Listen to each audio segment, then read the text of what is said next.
জৌলস হারায় বন্ধু হারায়, শৈশবের সব হিরোদেরও কেন বৃদ্ধ হতে হয়? পৃথিবীর সবচেয়ে অমূল্য ধন হচ্ছে মানুষের বয়স। নইলে কে চাইতেন শৈশবের সে দুরন্তপনা ছেড়ে বড় হতে?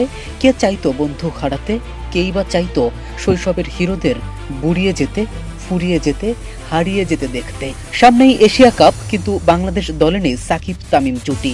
নেই সেই লড়াকু চোখে চোখ রাখা দৃশ্য, নেই ইনিংসের শুরুতে তামিমের শান্ত হিমশীতল উপস্থিতি আর মাঝ মাঠে সাকিবের হুঙ্কার। সাদা বলের ক্রিকেটে একসময় যে জুটির ওপর ভরসা রাখত কোটি বাংলাদেশি, তাদের অস্তিত্ব এখন শুধুই স্মৃতিতে। একইভাবে ভারতীয় ক্রিকেটেও পরিবর্তনের হাওয়া। রোহিত শর্মা আর বিরাট কোহলি, দুই কিংবদন্তি একসাথে আর কতদিন দেখা যাবে তাদের? তার নিশ্চয়তা নেই। দুজনেরই বয়স 37 ছুঁই ছুঁই। কোহলি এখন বিশ্রামে, রোহিত দলকে নেতৃত্ব দিচ্ছেন শেষ কটি সফরে। অথচ এই রোহিত কোহলি যুগ ছিল ভারতীয় ব্যাটিং এর সবচেয়ে সোনালী অধ্যায়। সেই 2018 সালের এশিয়া কাপে তাদের ব্যাট থেকে 200+ রান, ওয়ানডেতে একসাথে 190+ রানের পার্টনারশিপ, সেসব এখন শুধুই ইউটিউব ঘেটে দেখা গল্প।